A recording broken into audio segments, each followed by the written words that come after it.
आप देख रहे हैं यंग बाइट्स, मैं हूं आपके साथ पूजा ठाकुर। स्टूडेंट्स की बात की जाए तो जिस तरह से आज के टाइम पे इतना ज़्यादा कंपटीशन बढ़ गया है, हर कोई जो है अलग-अलग कॉम्पिटिटिव एग्ज़ाम की तैयारी करते हैं। ऐसे में अगर नीट एग्ज़ाम की बात की जाए तो इसको लेकर भी जो है स्टूडेंट्स काफ़ी ज़्यादा मेहनत करते हैं। कुछ लोग पहली बार में जो है वो क्वालिफाई कर पाते हैं, कुछ कई सारे अटैम्प्ट देने के बाद क्वालिफाई कर पाते हैं। इस समय हमारे साथ जम्मू का बेटा आर्यांश जुड़ा है, जिन्होंने नीट का एग्ज़ाम फर्स्ट अटैम्प्ट में क्वालिफाई किया हुआ है। इनसे सबसे पहले आपको रूबरू करवाते हैं और ये भी जाने कि किस तरह की इनकी प्लानिंग थी। सबसे पहले आर्यांश, आपको बहुत बहुत मुबारक और बहुत बहुत स्वागत है आपका। Thank you so much. Aryansh, जिस तरह से नीट एग्ज़ाम की बात की जाए तो किस तरह से इसकी प्रिपरेशन की जाती है, और सबसे पहले इस एग्ज़ाम के बारे में जानेंगे। देखिए, नीट का जो एग्ज़ाम है ये साल में एक बार होता है एंड जो भी बच्चे आगे जाके एमबीबीएस की पढ़ाई करना चाहते हैं या डॉक्टर बनना चाहते हैं, नीट का एग्ज़ाम उनके लिए है। अगर आप नीट का एग्ज़ाम क्वालिफाई करते हैं फिर आपको एक अच्छा मेडिकल कॉलेज मिलेगा जिससे आप आगे अपनी एमबीबीएस परस्यू कर सकते हैं। तो वो कहते हैं ना कि डॉक्टर बनने का एक सपना रहता है, वो बचपन से ही था या फैमिली में कोई है तो वहाँ से आपको इंस्पिरेशन मिली? नहीं, बचपन से तो नहीं था। बचपन से पहले तो मेरा मन एक इंजीनियर बनने का था, काफ़ी बचपन में।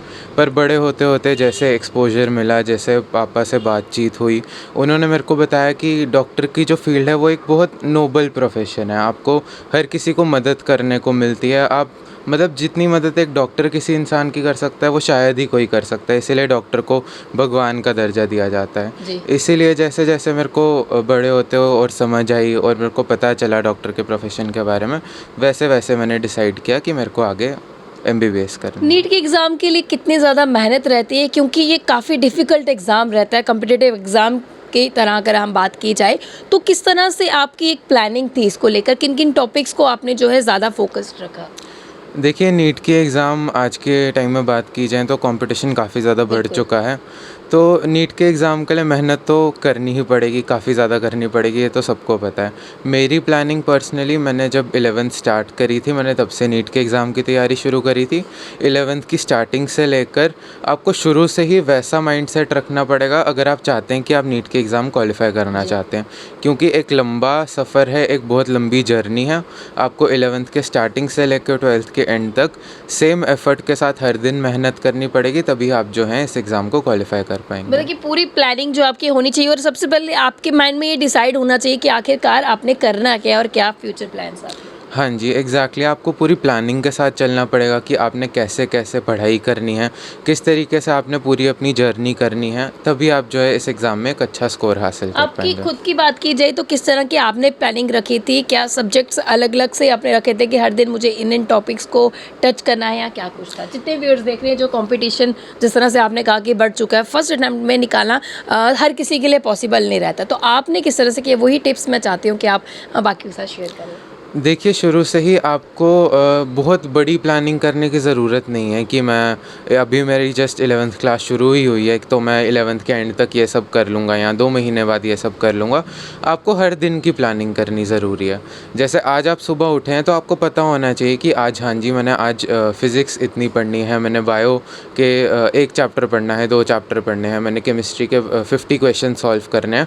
आपको हर दिन की प्लानिंग करना ज़रूरी है। ऐसा नहीं है कि आपको बहुत लंबा चाहिए, नहीं। आप हर दिन जब उठें तो आपको पता होना चाहिए कि मैंने आज इतना पोर्शन कवर करना है, आज मैंने इतनी पढ़ाई करनी है, कहाँ से पढ़ाई करनी है, कैसे पढ़ाई करनी है, वो आपको पता होना चाहिए। लेकिन आज की जो जिस तरह की जनरेशन है वो सुबह उठ के डिसाइड करती है आज हमने कितनी गेम्स प्ले करनी है। फ़ोन क्योंकि छोड़ा नहीं जाता आज के, तो क्या लगता है अगर किसी भी कॉम्पिटिटिव एग्ज़ाम की तैयारी करनी तो फ़ोन से छूटना कितना ज़रूरी है? क्योंकि ऑनलाइन स्टडी करने के साथ साथ हम कहीं ना कहीं गेमिंग की तरफ ज़रूर जाते हैं। अपना एक्सपीरियंस बताइए। देखिए, मैं अगर अपना एक्सपीरियंस बताऊं तो 8th 9th तक तो मैं भी बहुत ज़्यादा एडिक्टेड था। मेरे पास एक प्ले स्टेशन थी और मैं दिन भर बस गेम्स ही खेलता रहता था। जैसे जैसे 9th क्लास बीती, 10th क्लास में लॉकडाउन आ गया। उस टाइम पर तो मतलब हम घर पर ही थे एंड गेम्स तो बहुत ज़्यादा बढ़ चुकी थी।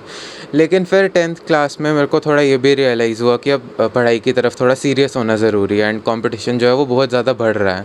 फिर उसी के साथ मैंने एक इंस्टीट्यूट भी ज्वाइन कर लिया, जिसके साथ मेरे को और पता चला कि अच्छा, बच्चे कितना ज़्यादा पढ़ रहे हैं और कितने ज़्यादा एग्ज़ाम्स में सक्सेसफुल हो रहे हैं। फ़ोन कितना यूज़ आपने किया उसके बाद इस एग्ज़ाम की तैयारी करने के लिए? देखिए, मैं ऐसा भी नहीं कहूँगा कि मैंने पूरी पूरी तरह से फ़ोन छोड़ दिया था, पर हाँ, ज़रूरी है कि आप अपने फ़ोन की यूसेज को लिमिट करें, उस पे कंट्रोल रखें। अगर आपका अपने फ़ोन की यूसेज पर और अपनी डिस्ट्रैक्शंस पर ही कंट्रोल नहीं है, तो आपके लिए बहुत मुश्किल हो जाएगा, क्योंकि एक समय आता है जब आप फ़ोन को यूज़ नहीं कर रहे, फ़ोन आपको यूज़ कर रहा है। मतलब फ़ोन आपका पूरा दिन डायरेक्ट कर रहा है, आप सुबह उठते हैं फ़ोन देख रहे हैं, वो चीज़ नहीं होनी चाहिए। जी, तो फ़ोन को लेकर जिस तरह से कहा, आज मैं ये उम्मीद करती हूँ कि जितने भी व्यूअर्स हमें देख रहे हैं जो कॉम्पिटिटिव एग्ज़ाम की तैयारी कर रहे हैं, ख़ासतौर से अगर नीट की भी एग्ज़ाम की तैयारी कर रहे हैं, तो उन लोगों को फ़ोन से जो है थोड़ा-सा दूर रहने की ज़रूरत है। इनकी मदर भी हमारे साथ जुड़े हैं, इनसे भी जानें कि क्या आखिरकार ये एग्ज़ाम जो है क्वालीफाई हुआ है, किस तरह की खुशी जो है वो हमारे साथ शेयर करेंगे। हाँ, जी। Thank you. खुशी तो बहुत हो रही है कि इसने मतलब फ़र्स्ट अटेम्प्ट में क्वालिफाई किया और बहुत अच्छे रैंक से मतलब ये पास आउट हुआ है।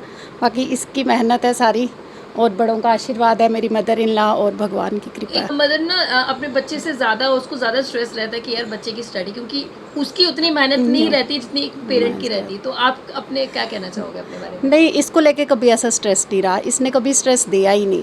मतलब ये हमेशा से स्टडीज़ को लेके मतलब बहुत पर्टिकुलर है, बचपन से लेकर आज तक जो भी इसको काम मिलता है, मतलब इसको कहने की ज़रूरत नहीं पड़ती है कि तू पढ़ बेटा, हमेशा यही बोला कि बस कर अब सो जा। कुछ पेरेंट्स होते हैं जो अपने बच्चों को प्रेशराइज करते हैं, उनको क्या कहना चाहोगे? उनको मैं यही कहना चाहूँगी कि देखिए, मन तो सबका करता है कि हमारा बच्चा अच्छा करे, कोई भी पेरेंट ये नहीं चाहता कि हमारा बच्चा सक्सेसफुल ना हो। जितने भी सोसाइटी में हम सब पेरेंट्स हैं, सभी चाहते हैं कि हमारा बच्चा आगे बढ़े, लेकिन पेरेंट्स को बस इस बात का ध्यान रखना चाहिए कि हर बच्चे में अपना कैलिबर है, अपनी क्षमता है, अपनी क्षमता के अनुसार ही वो चलेगा। जी, बहुत धन्यवाद हमारे साथ जुड़ने के लिए। तो हमारे साथ आर्यन जुड़ा था, जिन्होंने अपना एक्सपीरियंस शेयर किया है, कहा कि हर एक टॉपिक्स को छूना जो है वो ज़रूरी है। और मोबाइल फ़ोन की बात की जाए तो कोई भी चीज़ हो एक्सेस में, वो हमारे लिए नुकसानदेही होती है, उसके लिए कोई ना कोई एक लिमिट जो हमें सेट करनी चाहिए। इनकी मदर ने भी यही बोला है कि जो पेरेंट्स को अपने बच्चों को उतना ज़्यादा प्रेशराइज़ नहीं करना चाहिए ताकि वो स्ट्रेस में आ जाए। बच्चे को बिल्कुल काम माइंड के साथ अपनी स्टडी करनी चाहिए ताकि वो सक्सेसफुल हो सके। तो ये रियांश ने जो भी टिप्स दिए, उम्मीद ये करती हूँ कि आप ज़रूर अपनी रूटीन लाइफ में इसे फॉलो करेंगे। अगले अपडेट लेकर फिर मैं हाजिर होंगी, तब तक के लिए आप देखते रहिए यंग बाइट्स पर। जर्नलिस्ट अमन शर्मा के साथ मैं पूजा ठाकुर, यंग बाइट्स जम्मू।